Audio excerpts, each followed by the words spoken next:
행복한 사람이 행복한 세상을 만듭니다. 예수 안에서 행복은 자녀된 저와 여러분에게 주시는 하나님의 선물, 분복이지만 또 한편 사명이 아닐까, 그런 생각도 해봅니다. 아내들이요, 행복해지십시오. 아내가 행복하면 남편은 저절로 행복하게 될 것입니다. 남편들이요, 꼭 행복해지십시오. 당신이 행복하면 당신의 아내는 무한 행복을 소유하고 누리게 될 겁니다. 아버지, 어머니들이요, 행복하십시오. 여러분이 행복하면 여러분 가정에서 자라나는 우리 자녀들, 다음 세대가 행복한 자녀들로 다음 세대를 세워가게 될 겁니다. 그리고 오늘은 특별히 스승의 감사를 표현하는 복음교사 주일, 선생님들이 행복해지시기를 바랍니다. 그러면 그 선생님의 가르침을 받는 우리의 자녀들이 행복한 다음 세대로 하나님이 능히 세우실 것이고 사용하시게 될 것입니다. 좋은 계절 5월이지요. 여러분 한 분 한 분이 주신 생명의 시간에 더 많이 사랑하시고 또 감사하는, 그러므로 행복해지는 계절을 사는 은혜가 있기를 간절히 축원합니다. 아멘. 오늘은 10가지 계명 가운데 제6계명, 살인하지 말라. 아주 짧은 말씀이지만 이 중요한 계명을 오래전 낮은 울타리라고 하는 잡지에 실렸던 어느 의사 선생님의 이야기를 소개하면서 시작하려 그럽니다. 새벽 2시 30분 응급실에 다급한 전화가 걸려왔습니다. 교수님, 47세 남자 환자가 복부에 칼을 맞고 들어왔습니다. 출혈이 너무 심해서 급히 수술해야 할 것 같습니다. 긴장한 레지던트의 말을 듣고 응급실에 갔을 때 무척이나 긴장된 분위기였습니다. 침대가 접을 듯한 커다란 몸짓, 꼭 깍두기처럼 보이는 머리 모양, 배에는 용의 문신이 그려져 목까지 올라온 형상. 이 환자가 누구입니까? 라고 물었을 때, 예, 조폭입니다. 모 조직의 넘버 2라고 말입니다. 출혈 부위를 찾아 수술을 마치고 피부를 봉합하려는데 레지던트 선생이 말했습니다. 교수님, 이 환자 마지막까지 잘 해줘야지요. 지금 잘해주고 있지 않습니까? 괜찮을 겁니다. 수술도 잘 됐고 정말 마지막까지 잘해주는 게 전도하는 건데 그건 걱정하지 마십시오. 말은 이렇게 했지만 이런 사람이 예수님을 믿을 수 있을까 하는 생각이 먼저 들었습니다. 그게 아니고요, 교수님, 이 용문신 잘 맞춰 주자고요. 이렇게 시간이 지나 깍두기 머리들이 진치고 있는 병실을 매일 회진하고 있을 때 기독교 방송을 통해 구치소도 이 세상처럼 구원이 필요한 곳이다 라는 말을 들었습니다. 그때 깍두기 환자가 생각이 났고 하나님께 용서를 빌었습니다. 그 영혼이 중요하지 않다고 그 영혼을 포기했던 자신이 생각나서 말입니다. 다음 날 회진 중에 그 환자를 위해 기도해 주겠다고 했더니 의외로 흔쾌히 승낙하는 것이었습니다. 역시 성령님께서 함께 하시니 깍두기도 쉽게 마음을 여는구나. 끝까지 전도하지 않았더라면 어찌 될 뻔했나. 그런데 뭐라고 기도하지? 하나님, 조폭의 넘버 2 이제 검은 손 깨끗이 씻고 돌아오게 하시고 세상의 조직에서 떠나 하늘나라 조직의 넘버 1이 되게 해주세요.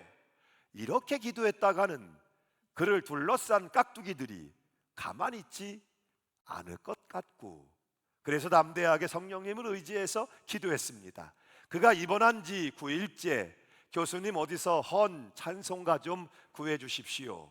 얼마나 기뻤는지 바로 군의 서점에서 성경과 찬송이 합본으로 된 것을 사다 주었습니다.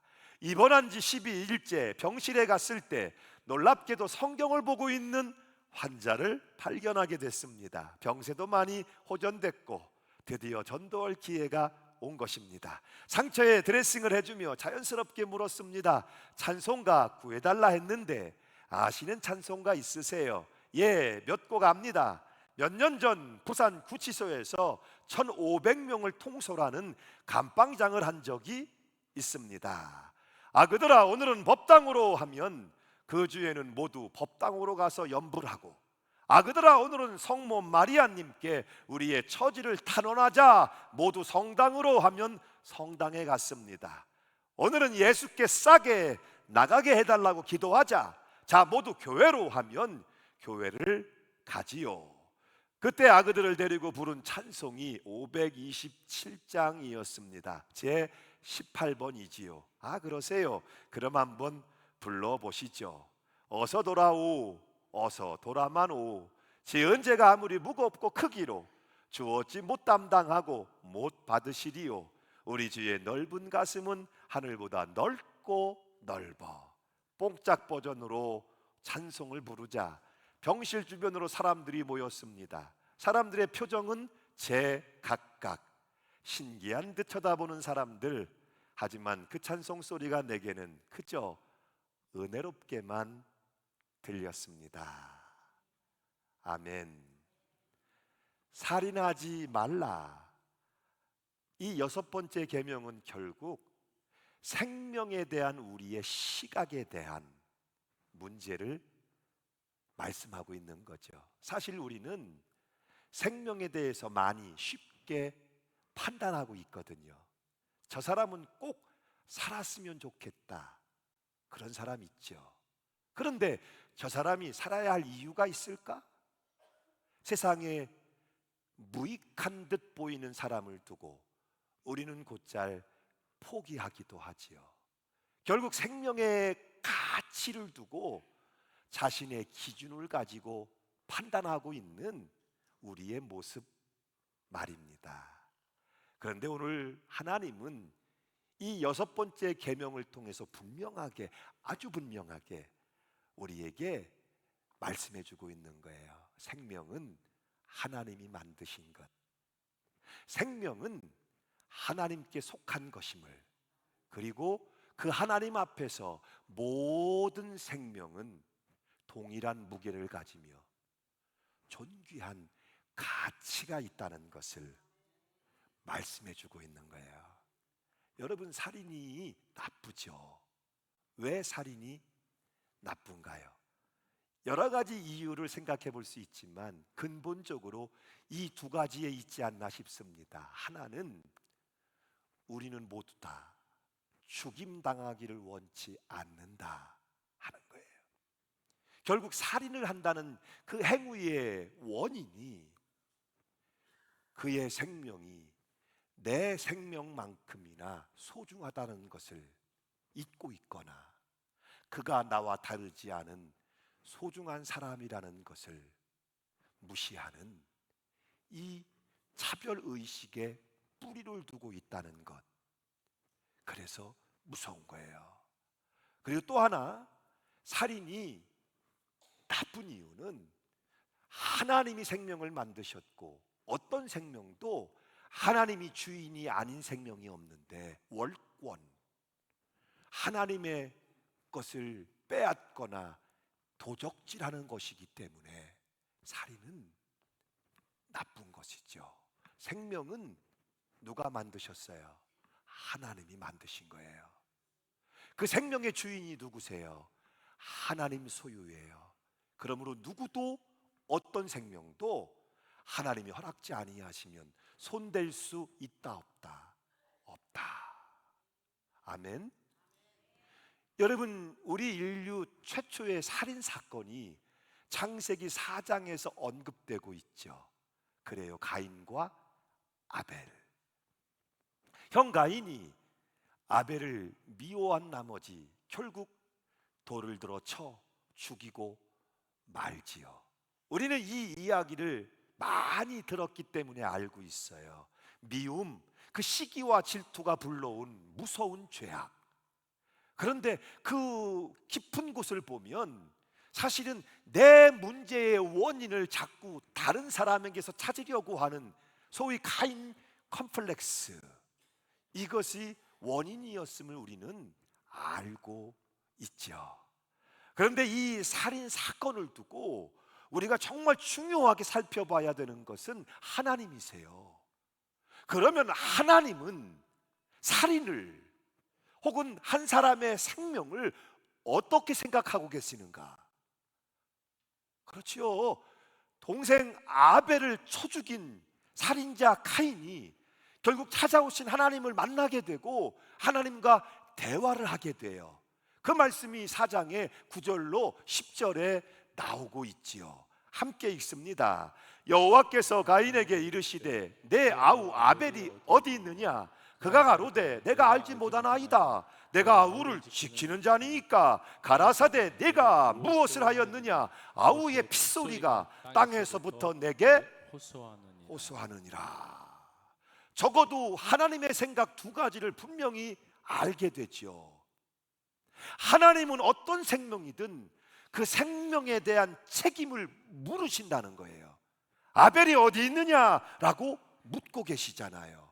그리고 핏소리를 들었다라고 되어 있어요. 어떤 생명이든 하나님이 만드신 생명이기에 하나님은 아주 구체적인, 여러분 한 분 한 분에 대하여 하나님은 아주 구체적인 관심을 가지고 계신다는 거예요. 아멘. 하나님 앞에 가인은 살인죄를 시인할 수밖에 없었죠. 그리고 무서움, 두려움, 죄책감이 그에게 몰려오기 시작합니다. 이어지는 말씀, 여러분 13절로 15절 말씀을 같이 한번 보시죠. 함께 읽습니다. 시작. 가인이 여호와께 고하되 내 죄벌이 너무 중하여 견딜 수 없나이다. 오늘이 이 지면에서 나를 쫓아내시온즉 내가 주의 낯을 배웁지 못하리니 내가 땅에서 피하며 유리하는 자가 될지라. 물은 나를 만나는 자가 나를 죽이겠나이다. 여호와께서 그에게 이르시되 그렇지 않다. 가인을 죽이는 자는 벌을 7배나 받으리라 하시고 가인에게 표를 주사 만나는 누구에게든지 죽임을 면케하시니라. 내가 그를 지키는 자입니까? 살인했으면서도, 동생을 죽였으면서도 아직 피가 마르지도 않았는데 시침이 뚝 떼고 내가 동생을 지키는 자입니까? 라고 항변하고 있었던 가인이에요. 살인자입니다. 그러나 사람의 생명을 앗아간 살인자라 할지라도 다른 누군가가 손댈 수 있다 없다? 없다.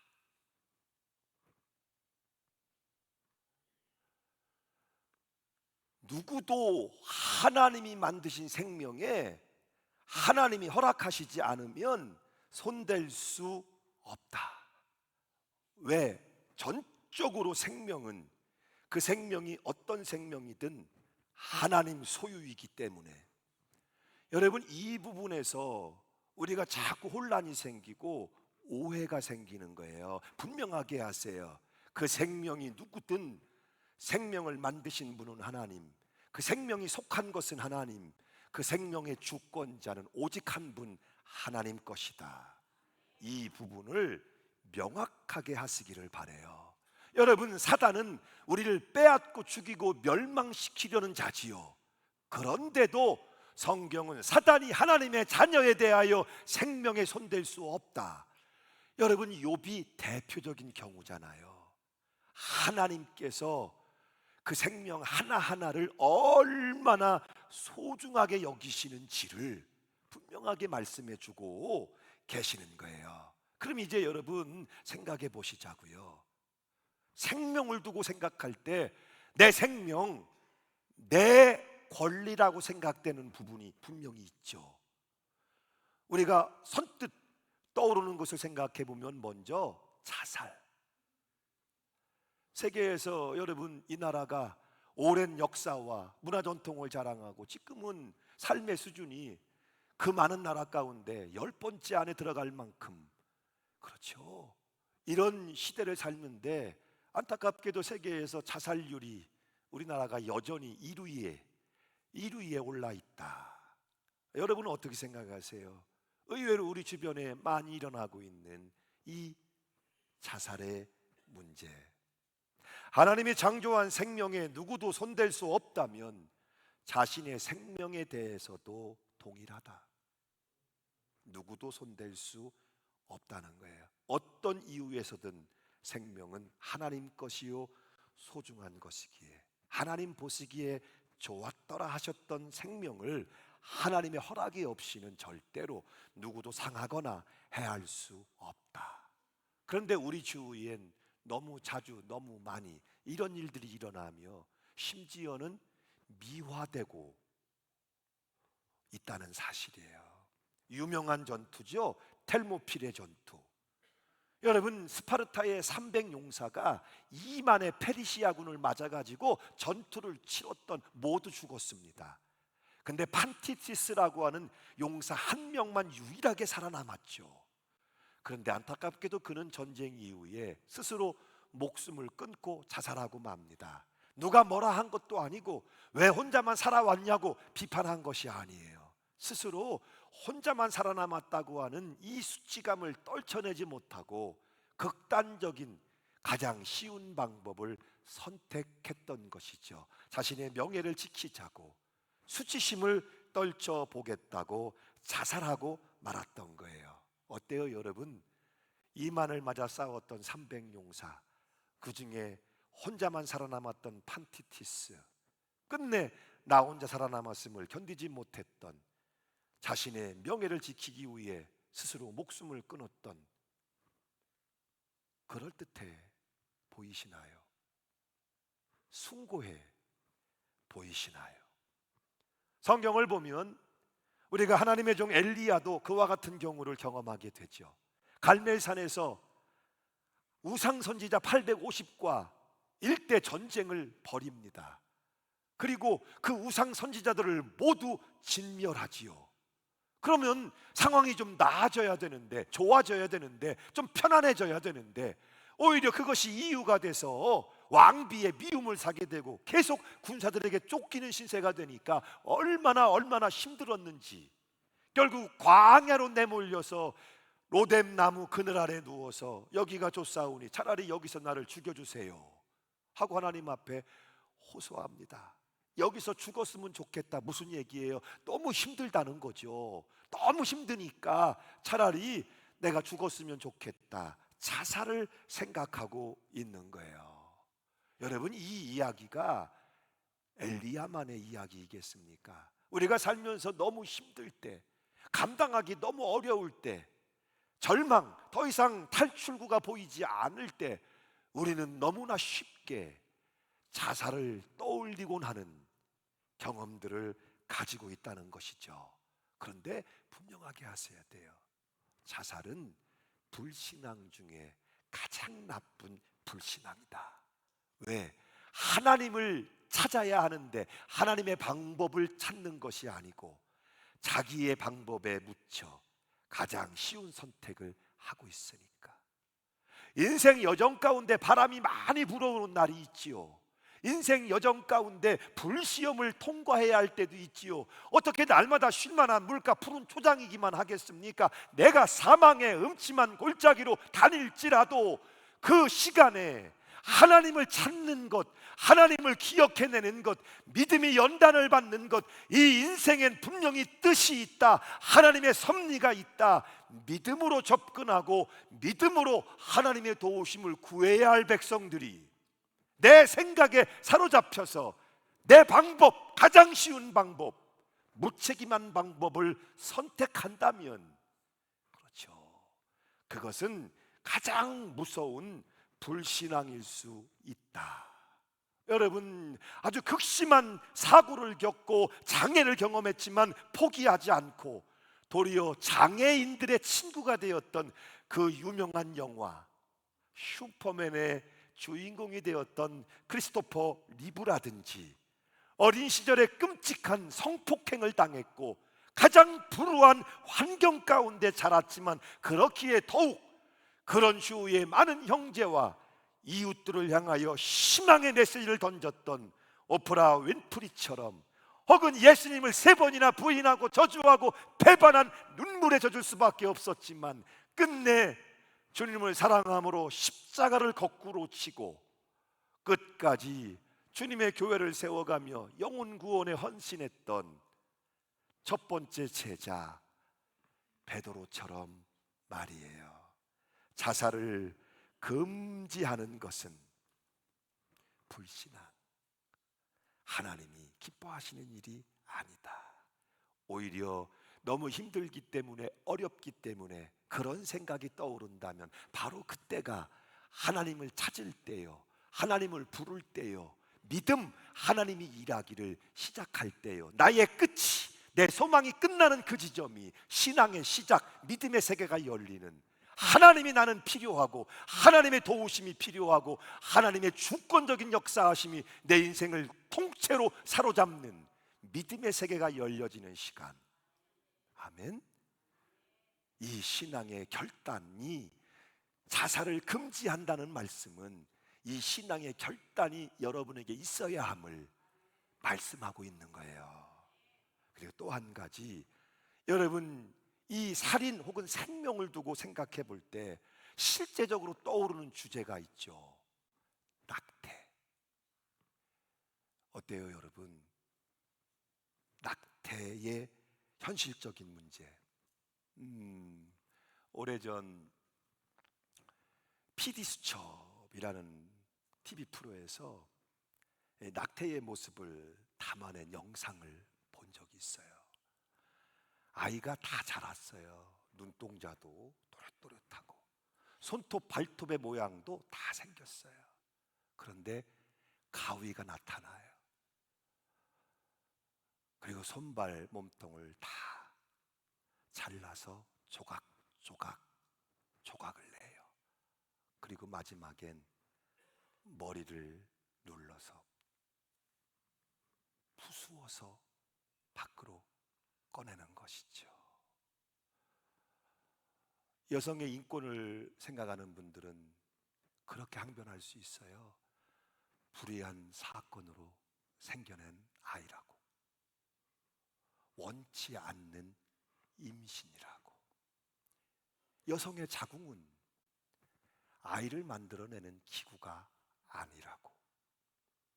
그래서 몇 해 전에 헌법적으로 낙태죄는 합치하지 않는다는 판결이 내려졌고, 지금까지 그 법안은 계리, 해결되지 않고 혼란을 빚어내고 있죠. 그 법원의 헌법 불일치 판정을 보면서 세상은 어쩔 수 없구나, 많은 사람들이 손들고 박수치면 다 맞는 것인가? 여론 정치의 시대가 이와 같구나 하는 것을 뼈저리게 느꼈던 경험이 있어요.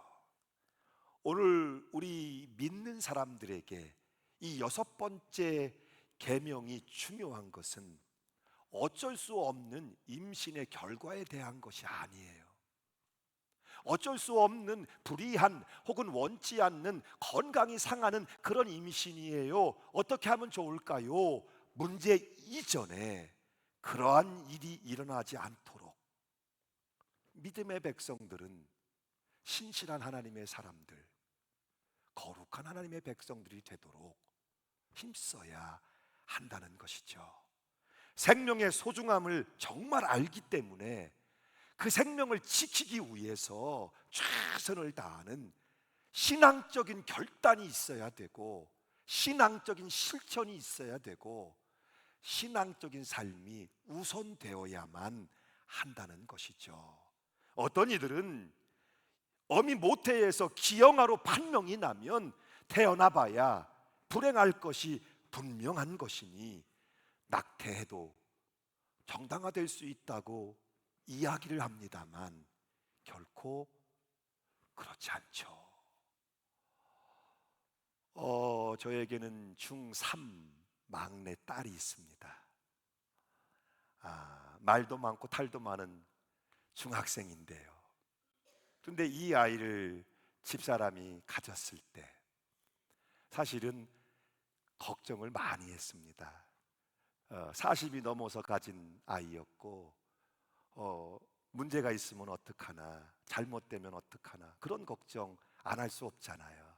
그런데 거기에 의사 선생님이 한마디를 보탰어요. 노산이라 양수가 부족해서 다운 증후군에 걸릴 가능성이 높다. 그러니 검사를 받아보자. 집에 온 집사람이 잠을 이루지 못하고 근심을 합니다. 왜 그래 그랬더니 그렇다는 거예요.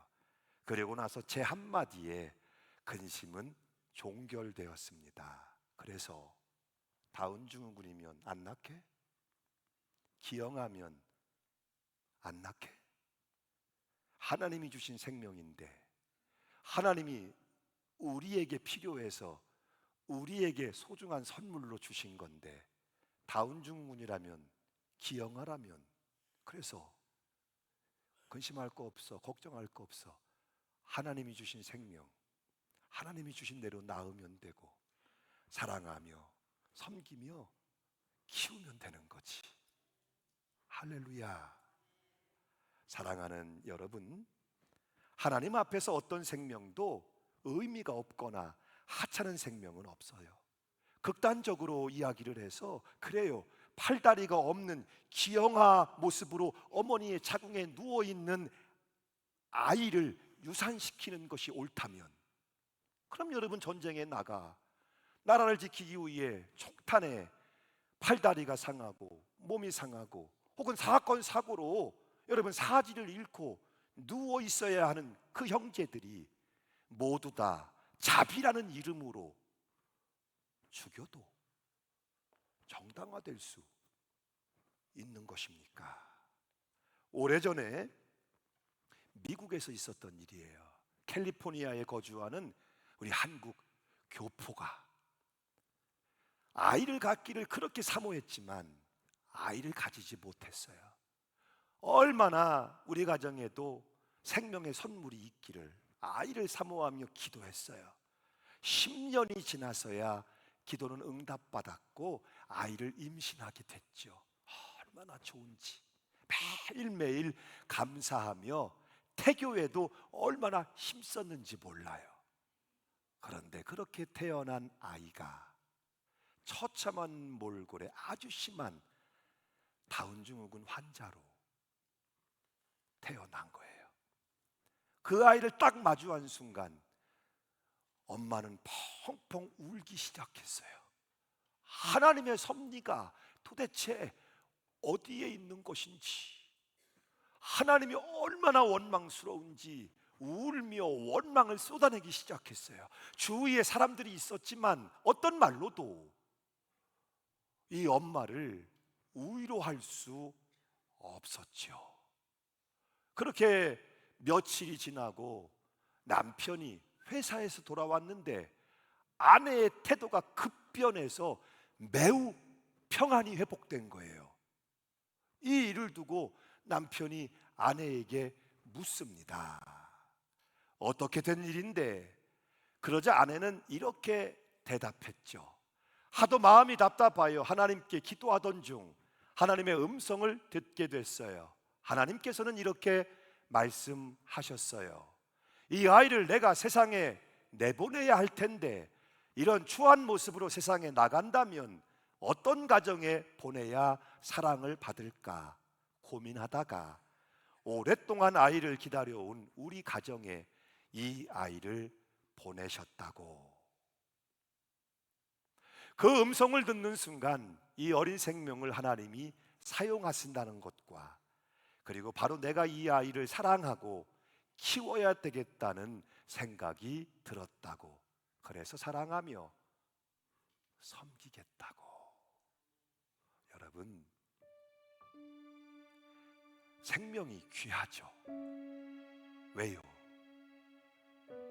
생명 그 하나하나가 하나님이 창조하신 소유이기 때문이에요. 그 생명 하나하나엔 영원하신 하나님의 형상과 모양이 담겨져 있기 때문이에요. 아들 예수의 피로 구속하신 존재가 바로 그 생명이기 때문이에요. 오늘도 하나님의 영이신 성령께서 그 생명을 성전으로 삼고 거하고 계시기 때문이지요. 그러므로 어떤 이유로도 어떤 생명도 의미 없거나 하찮거나 함부로 해할 수 없어요.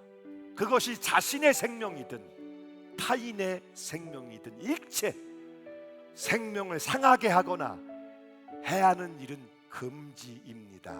술, 담배, 마약, 폭력, 환경을 더럽혀진 것까지 하나님이 창조하신 생명을 함부로 대하거나 훼손하는 것은 금지입니다. 왜냐하면 직간접적으로 그것은 하나님의 형상을 파괴하는 일이고 하나님의 구원의 거룩한 역사를 회방하고 있기 때문이에요. 어떤 살인도 어떤 생명을 해하는 행위도 하나님의 권위에 도전하는 월권, 무서운 교만임을 기억해야 합니다. 그리고 이 한 가지, 오늘 여러분에게 생명을 주신 이가 하나님이시고 그 생명의 주인은 하나님이십니다. 그러기에 여러분의 생명은 천하보다도 귀합니다. 오늘 하나님이 주신 여러분의 생명의 시간을 가장 값지게 소중하게 살아내시기를 바라고, 그리고 여러분의 생명이 그토록 소중한 것이라면 그 누군가의 생명도 그토록 소중할 수 있다는 사실을 꼭 기억하시고 나가 사랑하며 섬기며 아름답게 행복하게 살아가게 하시기를 주 예수 이름으로 축원합니다. 아멘.